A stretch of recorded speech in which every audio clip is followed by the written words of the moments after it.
दोस्तों नमस्कार। दोस्तों मैं विमल शाही आप सभी लोगों का अपने चैनल में स्वागत करता हूं और उम्मीद करता हूं कि आप लोग सब लोग स्वस्थ होंगे एवं मस्त होंगे। सभी राष्ट्रवादियों और सनातनियों से ये निवेदन रहेगा कि आप लोग मेरे चैनल को सब्सक्राइब कर लीजिए और वीडियो को लाइक एवं शेयर भी कीजिए। दोस्तों हम लोग बात करने जा रहे हैं पश्चिम बंगाल के बारे में। दोस्तों पश्चिम बंगाल का इलेक्शन बिल्कुल अपने फुल स्विंग में चल रहा है और वहां पर की स्थिति जो है अत्यंत दिलचस्प हो चुकी है। जिस तरह से ममता बनर्जी जो है केंद्रीय पुलिस फोर्स पर, जिस तरह से ममता बनर्जी जो है चुनाव आयोग पर आरोप लगा रही है, उस तरह से देखने से ये साफ पता चल रहा है कि ममता बनर्जी काफी बौखलाई हुई हैं और उनकी इसी बौखलाहट को देखकर मैं ये दावे के साथ कह सकता हूं कि ममता बनर्जी का बंगाल में खेल खत्म हो चुका है। वो सिर्फ अपनी हारी हुई बाजी को लड़ने का प्रयास कर रही हैं। उनके हाथों से बंगाल फिसल चुका है। ये आप दो तीन एग्जाम्पल में दो तीन अपना मैं तथ्य रखूंगा। उन तथ्यों के आधार पर आप स्वयं ये समझ सकते हैं कि किस तरह से बंगाल जो है, पश्चिम बंगाल जो है ममता बनर्जी के हाथों से फिसल चुका है। तो तथ्य नंबर 1, इस पर आप ध्यान दीजिएगा और मेरे एनालिसिस को समझने का कोशिश कीजिएगा और आपको मेरा एनालिसिस कैसा लगता है इसके आधार पर आप इस वीडियो को लाइक, शेयर एवं वीडियो पर कमेंट भी कीजिएगा। तो पहला तथ्य है, चुनाव आयोग ने एसआईआर के थ्रू 91 लाख वोटर्स का नाम जो है वोटर लिस्ट से काट दिया है। दोस्तों ममता बनर्जी की एक बहुत बड़ी यूएसपी रही है गुंडा राज, आतंक राज, घुसपैठिया राज। और अपने इसी दम पर ममता बनर्जी ने जो अपना सिंडिकेट बना रखा था, ममता बनर्जी ने जो अपना हरे के गांव स्तर तक अपना एक सिंडिकेट बना रखा था, उस सिंडिकेट के आधार पर जो वोटर लिस्ट में जितने भी मृत आदमी थे, जितने भी लोग बंगाल को छोड़कर जा चुके थे, या जितने भी ऐसे लोग थे जहां पर उन लोगों का 2 जगह नाम था, ऐसे हरेक लोगों का नाम जो है, नाम पर जो है ममता बनर्जी वोट डलवा देती थी। ममता बनर्जी का सिंडिकेट इतना स्ट्रांग हुआ करता था। अब जो है चुनाव आयोग ने उन सारे नामों को वोटर लिस्ट से हटा दिया है। मैं ये कह रहा हूं कि जो 91 लाख लोगों का नाम कटा है, उसमें से मैं ये कह नहीं सकता है कि सारे के सारे घुसपैठिए हों या सारे के सारे लोग इन्हीं 3 कैटेगरी में हो। दोनों का कॉम्बिनेशन है। तो ममता बनर्जी दोनों काम किया करती थी, घुसपैठियों से वोट भी डलवाती थी और जो मर गए हैं या जो लोग बंगाल छोड़कर जा चुके हैं या जिनका 2 जगह नाम है, इनके बदले वोट भी ममता बनर्जी डलवाती थी। तो चुनाव आयोग ने इन दोनों खेलाओं को जो है एसआईआर के माध्यम से बहुत हद तक खत्म कर दिए हैं। दोस्तों पिछले 2021 का चुनाव का अगर आप देखिएगा मोटा मोटी, तो पश्चिम बंगाल में टीएमसी और भारतीय जनता पार्टी के जीत हार का अंतर था 10%। ममता बनर्जी को मिला था 48% वोट और भाजपा को मिले थे 38% वोट। और दोनों के अगर आप नंबर्स में देखेंगे तो 60 लाख वोट दोनों के अंतर में था, जीत हार का अंतर में था। अब सोचिए 60 लाख वोटों के अंतर से ममता बनर्जी जीती थी और 90 लाख वोट कट चुके हैं, मतलब 1.5 गुना वोट पश्चिम बंगाल से कट चुके हैं। और यकीन मानिए दोस्तों, ममता बनर्जी लाख कहे कि मथुआ समुदाय के लोगों का नाम कटा है या फिर बांग्ला भाषी के नाम कटे हैं, अल्पसंख्यकों के नाम कटे हैं, ममता बनर्जी लाख कहे, लेकिन आप एक बात जानकर लिख लीजिए कि उन्हीं के नाम कटे हैं जिनका कटना चाहिए था, या जो कटने के लायक थे उन्हीं का नाम कटा है।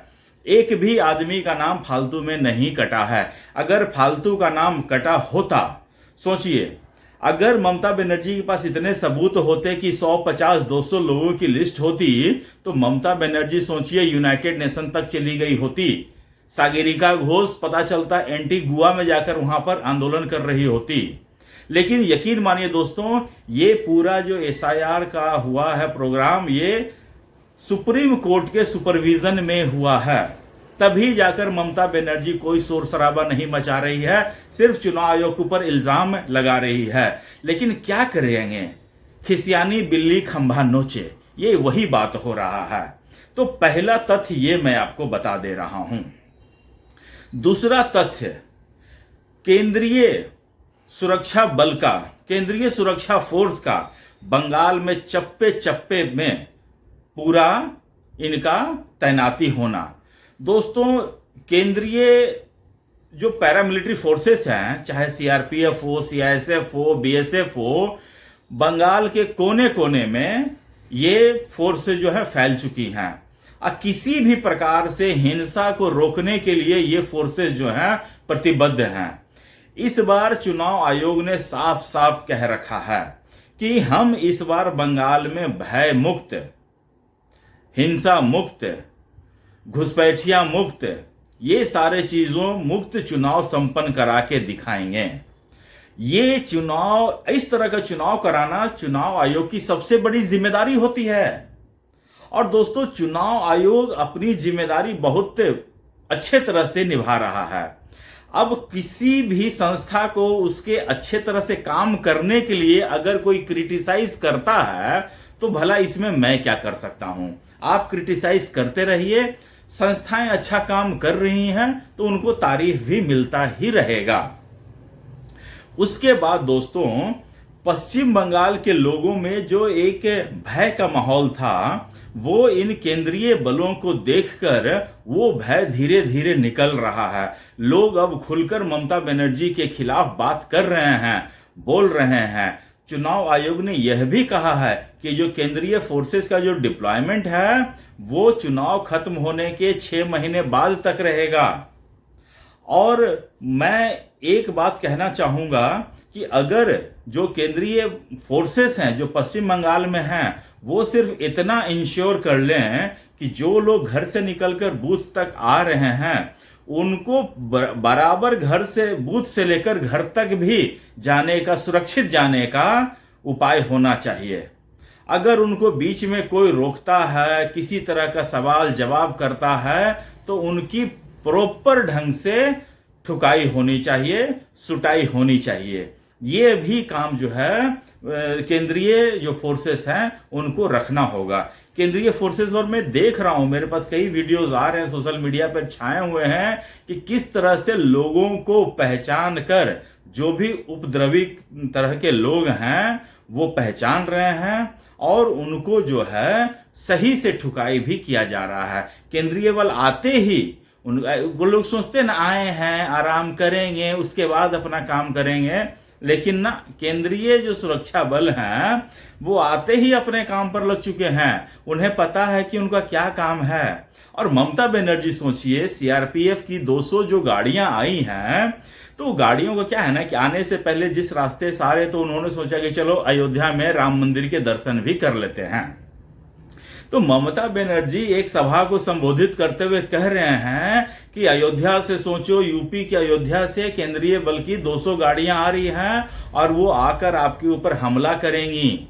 सोचिए, ममता बनर्जी का ये जो बयान है, जो स्टेटमेंट है, वो सुप्रीम कोर्ट के chief justice of India Suryakant महोदय सुन चुके हैं। ये लाइव टेलीकास्ट उनके सामने हो चुका है और सूर्यकांत महोदय जी माथा पकड़ के बैठ के देख रहे थे कि ये बोल क्या रही है, और मन ही मन सोच रहे थे कि अगर अभी के समय अगर हमको गृह मंत्री सिफारिश के लिए भेज दें कि पश्चिम बंगाल में राष्ट्रपति शासन लगा दो, तो हम 1 सेकंड देरी नहीं करेंगे।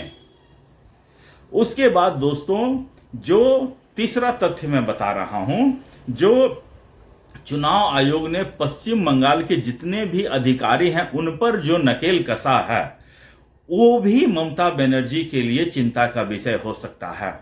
ममता बनर्जी के सोचिए, जितने भी टॉप लेवल के अधिकारी हैं, मालदा हिंसा के बाद सबके सब सुप्रीम कोर्ट में खड़े हैं हाथ बांधे, और सुप्रीम कोर्ट के मुख्य न्यायाधीश महोदय जो हैं सबको वो लताड़ लगा रहे हैं कि आप उनको जिंदगी भर इस चीज का अफसोस से रहेगा कि उन्होंने ऐसी गलती क्यों की। सुप्रीम कोर्ट के मुख्य सीजीआई कह रहे हैं कि आपको कलकत्ता चीफ जस्टिस फोन कर रहे हैं, आप फोन नहीं उठाते हैं, तो कह रहे हैं कि महोदय हम तो प्लेन में थे इसीलिए हम फोन नहीं उठा पाए हैं। तो उसके बाद कॉलबैक का भी फैसिलिटी होता है ना कि आपको कॉलबैक करना चाहिए, तो कह रहे हैं कि हमारा फोन हाईली सिक्योर फोन है, तो इस वजह से हम फोन उठा नहीं पाते हैं या किसी को कॉलबैक कर नहीं पाते हैं।